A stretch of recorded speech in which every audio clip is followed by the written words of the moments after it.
Good morning! Welcome to another episode of CC Top Solutions. Today we're going to do something a little different. We're going to dust off our metric tools and do a brake job on a 2016 Hyundai Veloster, named after the protagonist in the Jurassic Park series, the Veloster Raptor. Enjoy!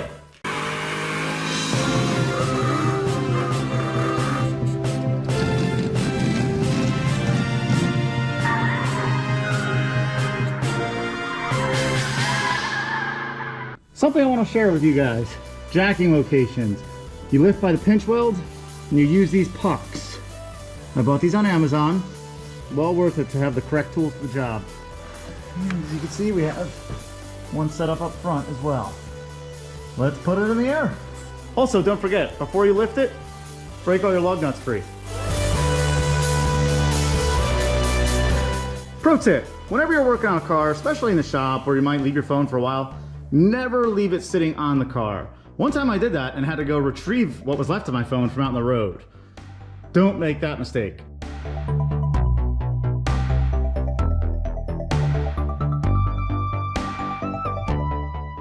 Well, here's what we have going on. It looks like this caliper is actually binding somehow. See how there's a little bit of an air gap between the pad? Yeah, actually you can really see it right there. That shouldn't do that. So when I'm hitting the brakes in the car, the pedal goes down a little bit before it actually engages. That's why. There's something not right there. Socket sizes for the hardware. Here we go. I'm going to show a still shot of what these are. We got a 17 millimeter right here and a 15 millimeter right here. Ultimately, you got to take 4 bolts off in the back.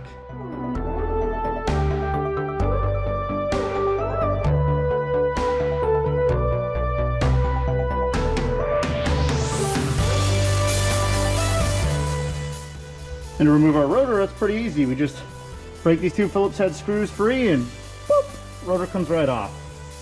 As you can see, we have our rotor off. We did have to bang it off because there's a little bit of corrosion around here. Here's our original caliper bracket. And, you know, you're supposed to lubricate everything that slides. So basically this whole bracket slides. And see how these move? This one's moving. This one is not. It's frozen solid. That's why we were getting uneven wear. This wasn't able to slide back and forth, it's jammed.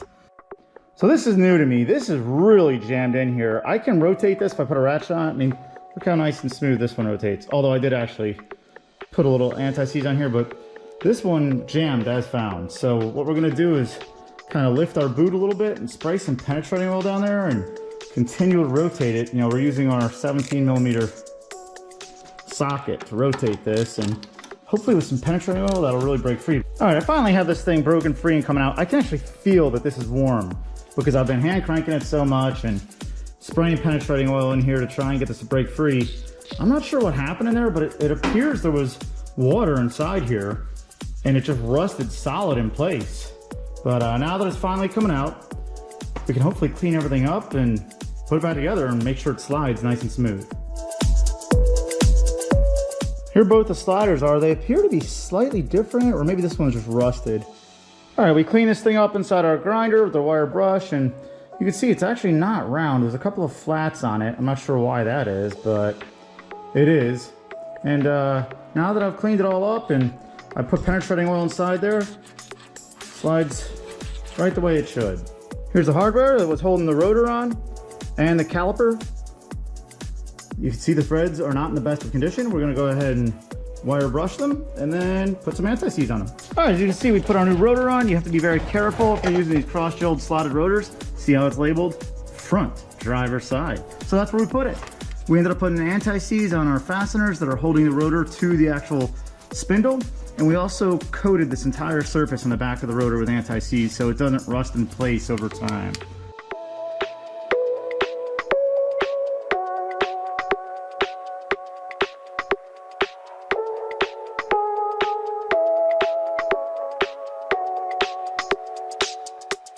There we go, everything's back together and properly anti-seized. There. See how nicely this thing moves back and forth? As long as we're up here doing the brakes, we're also gonna take care of our fog light bulbs. Both bulbs have been out. To access it, you need to get to it from underneath the car. There's 2 plastic clips that actually hold this in. You just remove the plastic clips by prying the center out with a screwdriver and then pull them out. Then you can pull this back. Once this is pulled back, That gives you a nice good view inside here of exactly what fog lamp bulb you have. So you can see we have a 2-wire bulb, so that's what we're going to replace it with, is a 2-wire replacement. For the fog lights, I needed H8 bulbs. Well, the auto parts store only had one H8, and I can tell you, if I came home and only installed one H8 bulb, it would not go over very well for me. Santa would put me on the naughty list. Front brakes are done. Now we're going to do the rear brakes. Same concept, however, a little bit easier because it's smaller fasteners. 14mm sockets for both of them instead of a 17 and a 14. Why don't you guys watch me take this apart?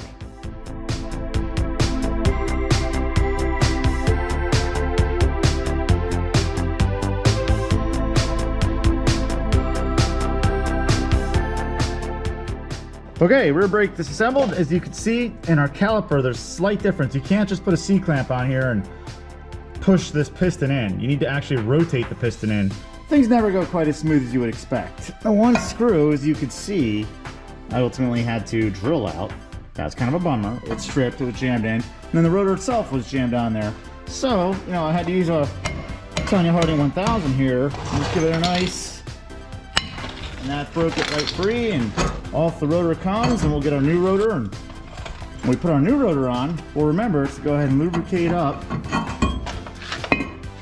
all back here with anti-seize to prevent the new one from getting stuck on there. So in order to go ahead and get this piston further back in the caliper, you need to use this tool. You see how there's like 2 prongs on here?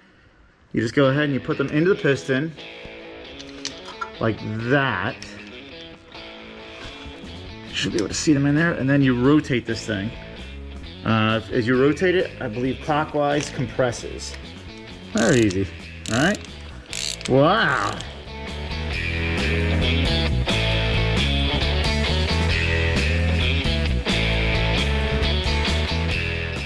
Like that, rear passenger side is done. One take, piece of cake. Take note, these are directional. They are labeled. Rear passenger side, I put that rotor on the rear passenger side. Voila, we have our brakes all installed. Now we're gonna go ahead and put our wheels on, take this thing off the lift, and we'll go for a spin. But it's a little rainy, so we can't go crazy.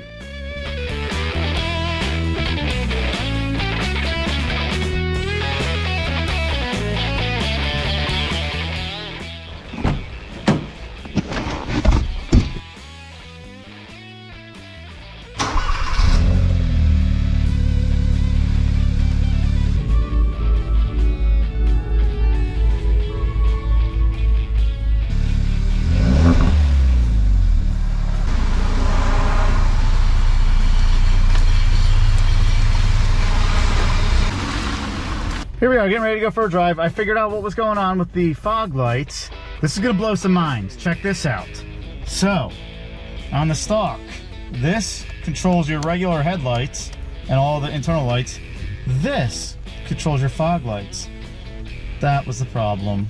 Operator error.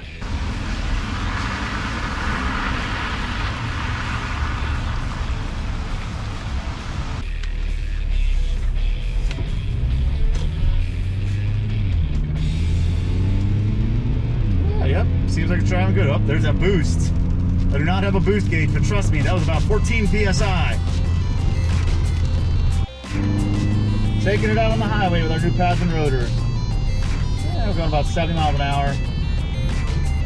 Not the best driving conditions, but you need to, when you're braking in your initial pads, you don't want to go out and just slam on the brakes. You want to put some kind of smooth mileage on them, so that's what we're doing. Well, it seems like our brakes are working great. They seem a little bit louder than the original brakes and rotors, pads and rotors, but they do seem to actually work a lot better. But I suspect that was because that driver's side front caliper was binding. These ones, when you hit the brakes, they apply nice and even, and they stop the car fairly quickly. Like that brakes with nothing on the wheel, like it brakes perfectly straight. So that's pretty nice. And I don't have that gap anymore in the pedal before anything would happen. So the brakes are working great. Here, I'll try and show you guys how loud they are.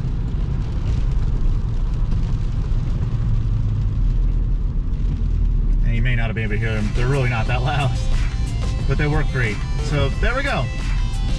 If you're considering getting the drilled and cross-loaded rotors from Rockauto, I highly recommend it. Well, that was a lot of fun. I hope everybody has a great Christmas. I'll catch you in the next video.